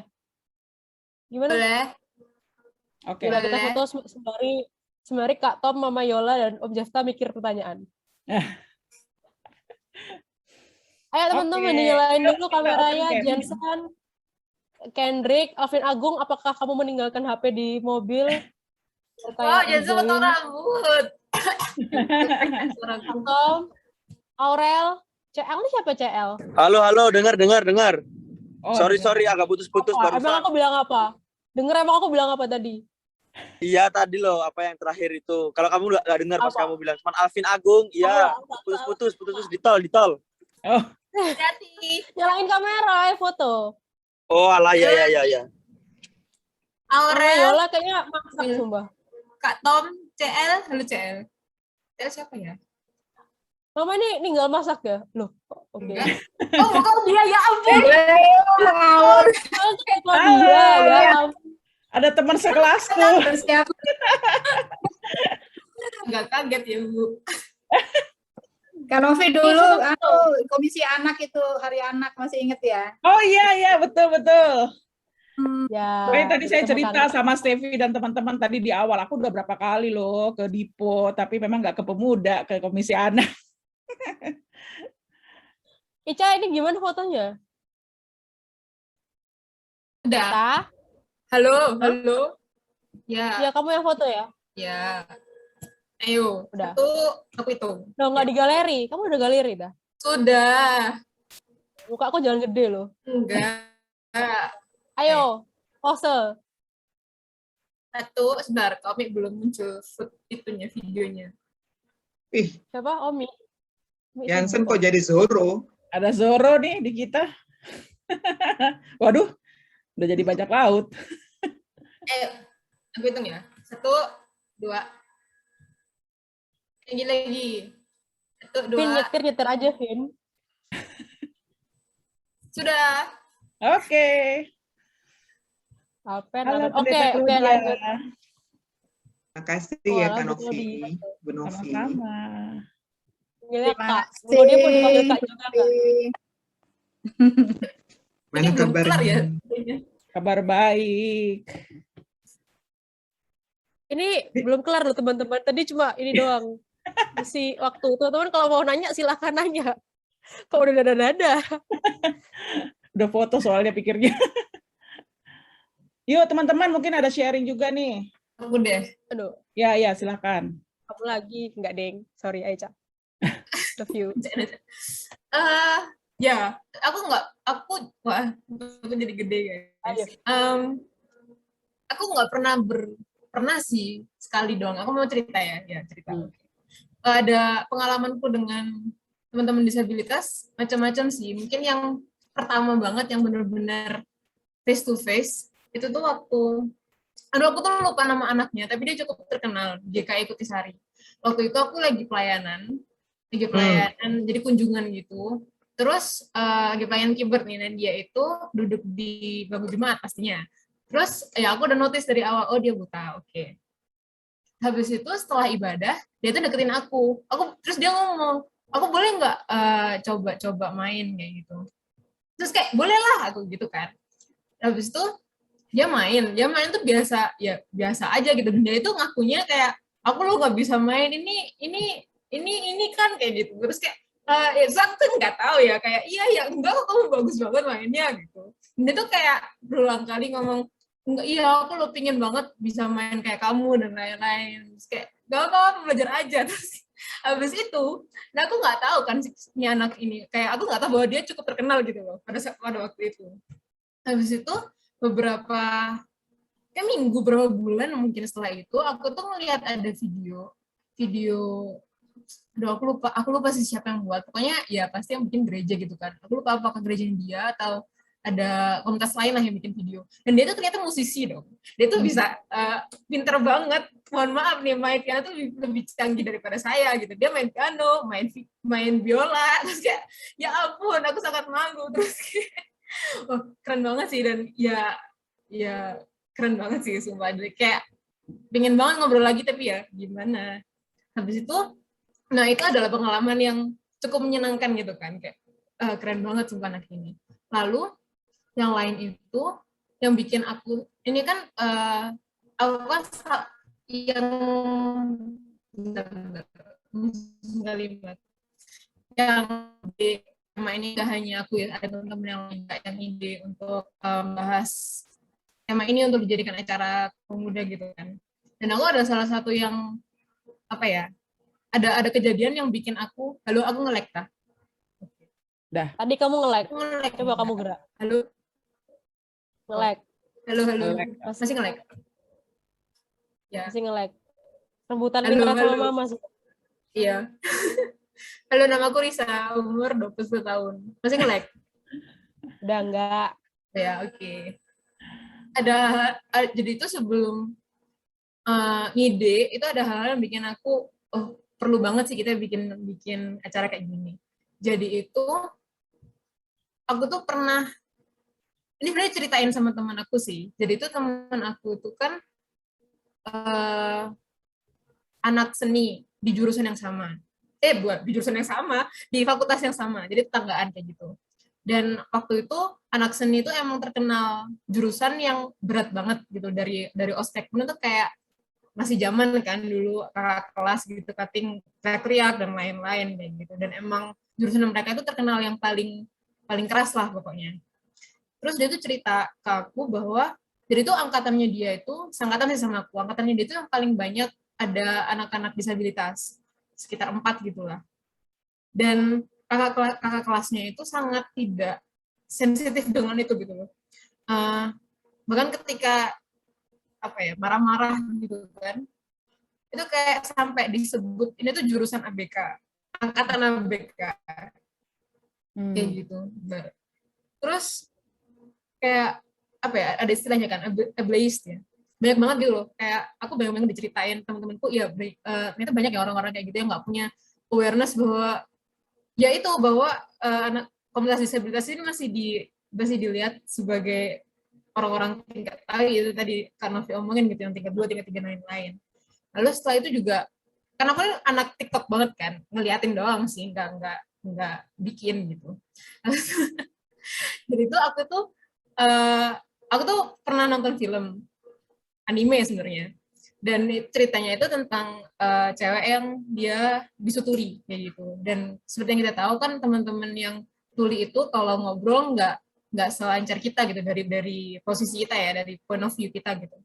Dan ketika aku buka komen-komennya itu banyak banget orang-orang yang ngomenin cara si karakter ini ngomong, dan ngomongnya kayak ngikok, ini karakter ngikok ya, kayak ya ampun jahat banget gitu loh, kayak ya ampun. Terus kayak jadi mikir gitu kan, kalau misalnya masyarakat kita secara luas ya masih secara luas itu masih kayak gini, kayak kita sebagai komunitas Kristen udah sejauh mana ya buat menghadirkan lingkungan yang lebih baik gitu untuk teman-teman disabilitas. Terus kayak ya akhirnya bikin ini, dan ini pun menurutku nggak bisa sampai ini doang sih. Kita kan di sini cuma belajar ya, cuma dengerin materi dan ngobrol-ngobrol sharing. Jadi itu sih. Dan ini ngarah ke pertanyaanku yang kedua. Menurut Kak Novi ini kayak, ya ini ngobrol kan kita ya. Menurut Kak Novi, setelah ini kita bisa ngapain sih Kak sebagai komunitas pemuda ya, pemuda Kristen ya?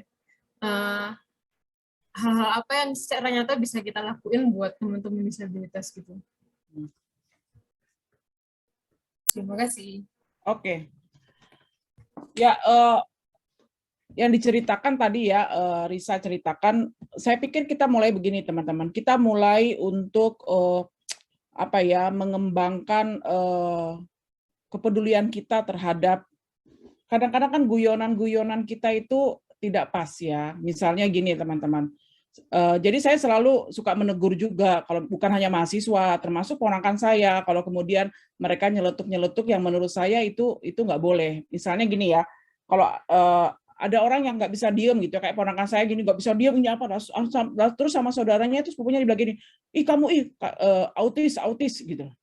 Kan kadang-kadang suka gitu kan. Nah, saya bilang nggak boleh kayak begitu. Jadi saya nasehatin ponakan saya itu nggak boleh gitu kan. Kenapa ini juga proses ya teman-teman. Saya juga proses setelah saya mendengar seorang ibu yang punya anak autis.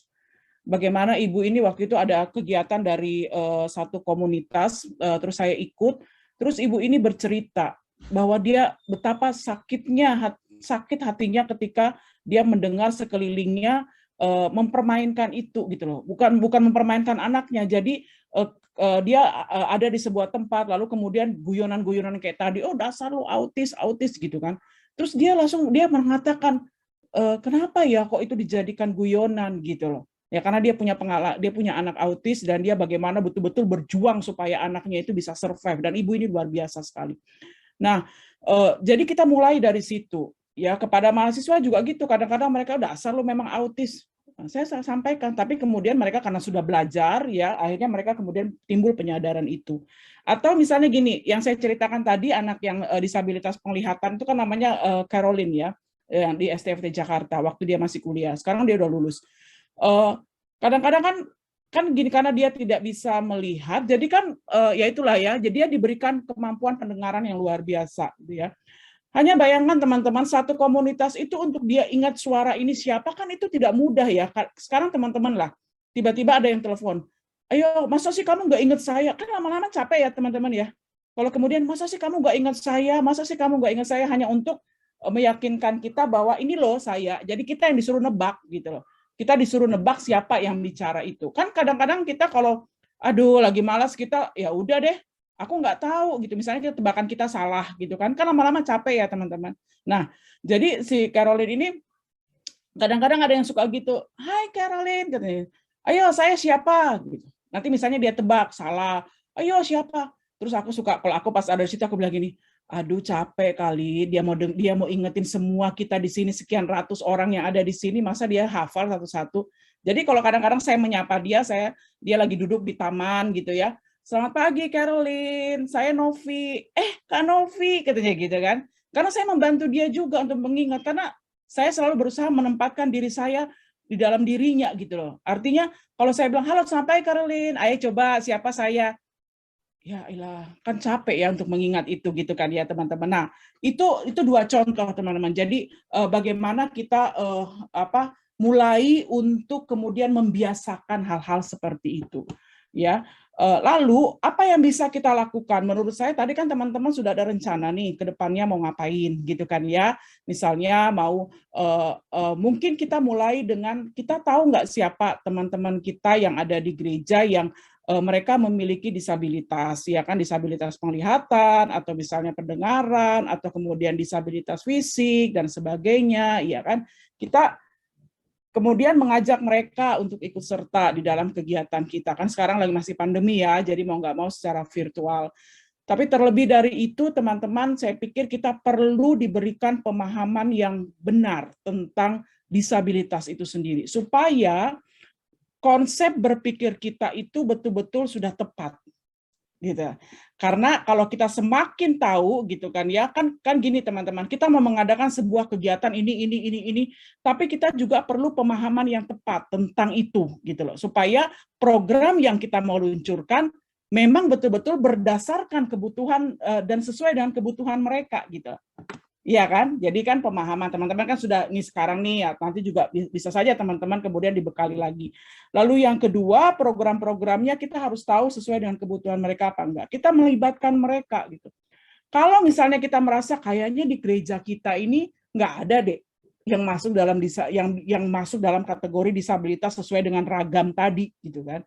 Nah, antara dua, benar-benar tidak ada atau kita memang belum tahu atau belum mendatanya. Gitu kan ya, jadi kita harus lihat. Nah, kalau memang ternyata ada, ya kita ajak dia, gitu kan. Kita berikan kesempatan dia juga untuk sharing, dan kemudian bagaimana kita memperlakukan dia bukan orang yang harus dikasihani, tapi memang kita tahu dia punya talenta seperti tadi yang Risa ceritakan, ya kan.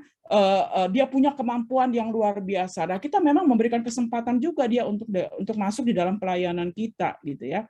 Atau kalau misalnya memang kita rasa kita tidak punya nih teman-teman yang masuk di dalam ragam disabilitas tersebut, Maka ayo kita perluas pelayanan kita. Kita lihat kira-kira ada nggak tempat-tempat atau gereja atau mereka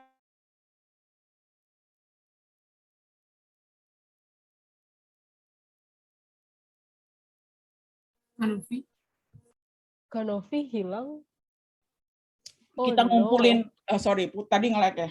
Jadi bukan Iya. hanya kita ngumpulin uang, lalu kita kemudian, oh ya ini di sini ada tempat orang-orang disabilitas, udah kita sumbang.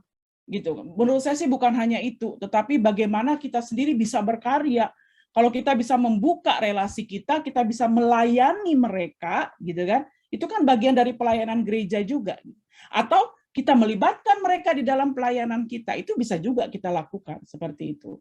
Tapi kita mulailah dengan hal-hal yang sederhana. Kita harus dilengkapi juga dengan data, kita juga harus dilengkapi dengan kelengkapan lainnya supaya ketika kita melakukan sebuah kegiatan ya itu memang dasarnya kuat dan itu sesuai dengan kebutuhan juga. Itu sih kalau menurut saya. Oke, Kanovi. Ya sih, yang paling penting memberikan apa ya, kalau bahasa Inggrisnya pass the mic. Jadi ya mikrofonnya nggak di kita tapi di mereka gitu. Karena kadang-kadang kita yang nggak pernah ngalamin itu tuh fall in the trap yang kasihan ya, padahal kadang-kadang mereka feel okay gitu. Kayak ada waktu itu ada teman tuli yang kan ada beberapa teman tuli yang pakai alat bantu pendengaran kan, tapi ada pula yang memilih untuk nggak pakai gitu. Dan sempat waktu itu ada komentar, lo nggak pakai ini aja sih supaya bisa menjalani hidup seperti orang-orang biasanya gitu. Terus dia yang kayak, why? Gue nggak butuh gitu, karena saya dari kecil sudah seperti ini, this is my world. Saya berkomunikasi, orang tuanya juga kebetulan tuli, jadi mereka ya dari kecil sudah berbahasa isyarat gitu. This is my world, saya memahami dunia dan memahami hidup seperti ini. Saya nggak perlu me-confirm diri saya jadi seperti kalian gitu. Saya nggak harus hidup di dunia kalian. Terus saya mikir, wah iya sih, kita kadang-kadang terlalu egoistikalnya gitu tuh kayak, ini solusi buat kamu nih. Gue tahu ini solusi buat ini gitu. Padahal kita nggak ngelewatin dan nggak mengalami itu. Siapa kita buat ngomong ini lebih baik gitu loh buat mereka. Jadi mungkin kalau kita nanti teman-teman kita bikin program ke depan ya itu yang perlu dipikirin, perlu keep in mind sih, bahwa kita nggak sekedar savior kompleks gitu ya, yang nyodorin solusi sosok tahu. Padahal mungkin itu bukan yang dibutuhkan kayak gitu. Satu lagi Stevi, aku ini ya. Waktu pas saya diajak untuk nulis nih di buku, jadi kalau di pemerintah itu kan ada pendidikan khusus, layanan khusus ya, itu khusus untuk mereka yang memang melayani anak-anak berkebutuhan khusus. Lalu mereka membuat buku pendidikan agama Kristen dan budi pekerti ya. Lalu saya diajak, waktu saya diajak nulis saya pikir gini, aduh saya nggak punya keahlian di situ gitu kan, apalagi waktu yang penulisan pertama itu khusus untuk mereka, kalau mereka itu masih pakai tuna ya teman-teman, jadi khusus untuk yang tunanetra ya. Lalu kemudian yang penulisan yang kedua mereka gabung tunanetra dan tunagrahita. Nah saya itu nggak punya keahlian di situ, tapi terus saya berpikir saya diundang berarti saya dianggap mampu untuk memberikan kontribusi. Nah, yang saya senangnya pada waktu itu di kelompok penulis itu, kelompok penulisnya kan beragam dari STFT Jakarta, lalu ada juga guru yang memang di sekolah untuk anak-anak berkebutuhan khusus. Nah, itu saya sukanya. Jadi waktu nulis itu kan saya ya baca gitu kan ya, baca buku-buku tentang disabilitas penglihatan itu apa ya. Kan ada macam-macam juga ya, yang low vision dan sebagainya itu kan ada kategori-kategorinya. Lalu saya baca tentang tunagrahita, tapi kan itu kan dari bacaan teman-teman. Nah saya perlu masukkan dari praktisinya. Nah, jadi waktu kumpul tuh nulis sudah buatkan tema-temanya ini apa semuanya. Nah saya nanya tuh kepada guru-guru yang yang terlibat dalam penulisan ya. Lalu ada satu guru yang di sekolah di Sumatera, ketika saya tujukan, Pak, kalau saya nulisnya kayak gini, kira-kira dipahami nggak ya? Nah, kebetulan si guru ini mengajar, nah ini kesulitan kita teman-teman. Sekolah-sekolah untuk anak berkebutuhan khusus itu masih terbatas. Dan seringkali mereka digabung. Padahal sebenarnya mereka beda-beda gitu. Tapi terbatas sekolahnya, jadi si guru ini mengatakan, aduh Bu Novi di tempat saya mau yang tidak bisa lihat, mau yang tidak bisa dengar, mau yang dia begini, itu semua jadi satu. Jadi kami kesulitan untuk bisa memfasilitasi kebutuhan masing-masing gitu. Nah, akhirnya dia cerita dan keterbatasan guru juga ya teman-teman. Jadi sudah sekolah, fasilitas, guru. Lalu terus waktu saya sodorkan pelajaran yang saya tulis, yang satu pelajaran yang saya tulis, dia katakan begini, Bu Novi ini kayaknya terlalu jauh, katanya gitu kan. Kenapa Pak? Iya, soalnya kalau di sekolah saya kan saya bilang, Pak, kalau pelajaran seperti ini di sekolah Bapak bisa nggak diajarkan dan bisa dipahami nggak kalau siswa-siswinya? Lalu dia bilang, aduh Bu Novi, di sekolah saya itu digabung semuanya anak-anak yang disabilitas. Lalu mereka itu kita ngajarin untuk gosok gigi yang benar itu bisa 3 kali pertemuan. Saya langsung bilang gini, oh iya Bu Novi, jadi memang betul-betul harus diulang, disederhanakan gitu kan. Oke, karena dia ini kan di daerah ya, jadi saya pikir saya bukan hanya perlu masukan dari yang di kota. Kalau di kota itu fasilitas masih ada gitu kan, tapi yang di daerah karena buku ini dipakai juga di daerah. Nah, ini dia cerita teman-teman. Lalu saya bilang, oke, kalau begitu dari tulisan ini menurut Bapak hanya yang bagian mana saja. Lalu dia kasih tahu, yang bagian ini aja Bu Novi. Yang ininya mungkin di pelajaran kedua bisa dimasukkan. Jadi saya betul-betul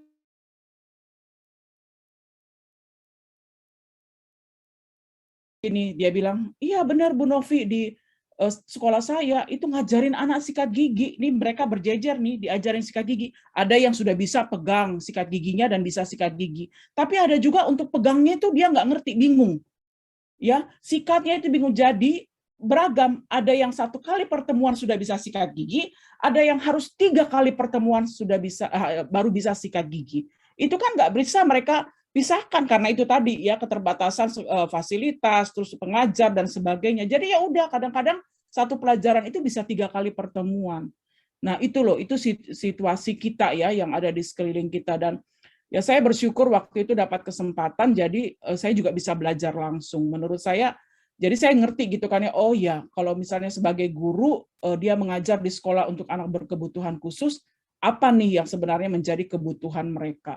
Dan saya pikir itu juga yang bisa sih, kita bisa kok, pasti gereja bisa melakukan sesuatu, hanya memang kita perlu juga mempersiapkan ya, dan juga mencari tahu kira-kira apa sih yang sebenarnya mereka butuhkan, supaya kalau misalnya kita ngundang nih, misalnya teman-teman bikin kebaktian yang mengundang gitu kan ya, mengundang mereka yang disabilitas, kita juga memberikan khotbah, terus memberikan sharing kita, sesuai dengan apa yang menjadi pergumulan mereka gitu, bukan berdasarkan perspektif kita, tetapi kita mencoba perspektif mereka gitu. Bagaimana sih mereka memandang dunia ini, memandang sesamanya itu seperti apa. Nah, dari situ sebenarnya ya banyak sih juga cerita-cerita sedih ya. Mereka mengalami penolakan dari keluarga, itu banyak loh teman-teman yang ditolak oleh keluarga. Nah, bayangkan kalau kemudian gereja juga menolaknya, dia nggak punya tempat lagi.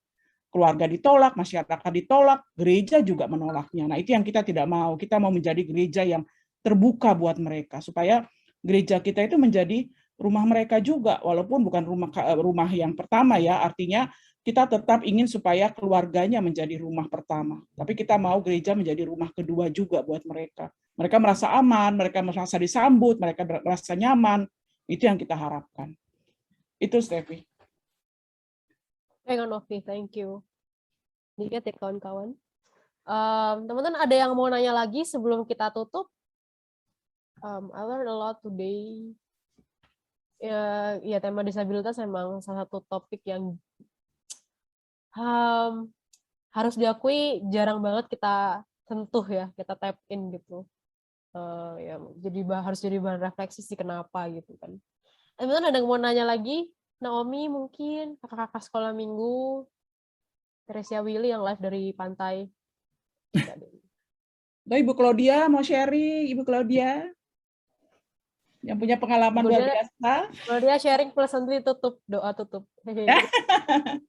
Nakal kamu ya. Mau tanya dulu, teman-teman pemuda ini sudah pernah belum datang ke tempat entah rumah singgah kah ataukah tempat di mana entah panti khusus untuk anak-anak berkebutuhan khusus ini? Pernah ya? Kalau secara bersama-sama belum ya teman-teman kayaknya. Cuma mungkin ada yang personal pernah sih, saya pernah. Mungkin ada teman-teman yang lain juga pernah. Cuma secara komisi pemuda belum. Ya, yang sudah pernah mungkin sudah bisa punya pengalaman ya. Yang belum pernah mungkin akan perlu mendapat pengalaman. Nah, pernah kan Reza? Ya, enggak, saya cuma men-sharingkan sedikit aja. Kita kan pernah punya sasaran pelayanan kasih, sebuah rumah singgah yang satu keluarga yang mendedikasikan dirinya untuk menerima anak-anak yang dititipkan belajar. Di situ ternyata suami istri ini guru, tapi yang lebih banyak menangani adalah si istri karena dia di rumah, sementara suaminya bekerja kan sebagai guru. Tapi background guru juga ada pada si istri. Lalu ternyata dari sekian anak yang les, belajar di situ, dititipkan belajar oleh orang tuanya, kan ternyata anak-anak ABK ya, berkebutuhan khusus. Gitu loh. Dan mereka rupanya mendapatkan perlakuan yang tidak atau kurang manusiawi dari orang tuanya, dari keluarganya, sehingga ya kasihan sekali anak itu kondisinya ada beberapa yang kelihatan bekas-bekas luka lah dan sebagainya di tubuhnya. Kalau dengar cerita dari si ibu yang menangani itu berat sekali karena mungkin tingkat kondisi mereka kan beda-beda gitu ya. Ada yang cukup cepat untuk diajari, kayak tadi Bu Novi ceritakan, ada yang mungkin butuh waktu lebih lama, lebih banyak untuk ngajari, misalkan untuk dia buang air misalkan gitu ya. Kan berapa jam di rumah itu, jadi kan mereka sering sekali gitu. Bahkan ada yang nggak sempat ngomong ya sudah di tempat itulah dia buang airnya gitu. Jadi ibu itu mengajari, dia tidak pernah mengatakan ini tempat Kristen, rumah Kristen, karena itu mereka adalah orang-orang yang kebanyakan justru non-Kristen gitu, yang dititipkan. Tapi dia dari nilai-nilai yang diajarkan jelas itu nilai-nilai Kristiani. Ibu itu lebih banyak mengajarkan soal etika. Etika artinya salam, permisi, saya terima kasih, seperti itu kan mereka tidak mendapatkannya dari keluarga, dari orang tua. Maksud saya yang saya mau katakan adalah kalau orang yang baru pertama datang dan melihat mereka sebagai tontonan, mereka tidak merasa nyaman. Tapi saya melihat beberapa teman kami yang secara rutin dan ajak mengunjungi, gitu, karena kami memang mensupport mereka, membantu mereka dari sisi dana. Kami kan tidak bisa punya tempat itu. Kalau kami bisa sewa tempat pun tidak ada orang yang harus bisa stay 24 jam. Makanya kami berpikir kami belum mampu untuk punya rumah singgah. Itu adalah harapan kami sebenarnya, cita-cita kami, karena supaya ini sebagai wujud nyata kehadiran gereja di tengah masyarakat. Maksud kami seperti itu, tapi karena belum mampu, maka kami melihat ini kebetulan adalah jemaat kita sendiri yang belum lama atestasi di kita, dan mereka sudah membuka dirinya, rumahnya menjadi wadah belajar, maka kami melihat ini baik juga menjadi tempat yang kami support sebagai wujud perhatian, kepedulian gereja kepada masyarakat yang berbeda, dan khususnya berbeda iman maksudnya, dan kondisi mereka yang khusus gitu loh, melalui keluarga ini. Nah, teman kami yang secara rutin datang ke tempat itu, seorang bapak dan seorang ibu, atau kadang-kadang bisa bertiga, sehingga wajahnya sudah sangat dikenali kan oleh anak-anak ini. Dan mereka menyebut mereka ya sebagai ayah, sebagai bunda gitu loh, anak-anak ini. Jadi mereka, dan memang teman-teman kami yang datang ini tidak memperlakukan anak-anak itu sebagai tontonan. Jadi menganggap kayak bagian dari anak mereka sendiri. Ya, mereka kadang bisa bermanja-manja, bisa bersandar-sandar gitu ya, peluk gitu, dan diajak bercakap soal apa yang sedang dipelajari hari itu dan seterusnya gitu. Sehingga anak-anak itu merasa lebih nyaman, saya melihatnya itu, menyambut kehadiran yang secara rutin datang dan tidak memperlakukan mereka sebagai objek tontonan, tapi sebagai bagian dari keluarganya sendiri. Nah, mungkin ini bisa jadi satu masukan gitu ya, kalau misalkan memang teman-teman pemuda dari Dipo mau membuat sebuah program ke depannya yang menjadi lebih membuka ruang untuk kelompok atau komunitas yang disabilitas. Mungkin kan dengan entah berkunjung kah atau mengundang mereka kah, dan berbaurlah gitu loh, dan jangan jadikan mereka sebagai objek tontonan. Kalau memang kita mau menjadi gereja yang ramah terhadap komunitas disabilitas ini.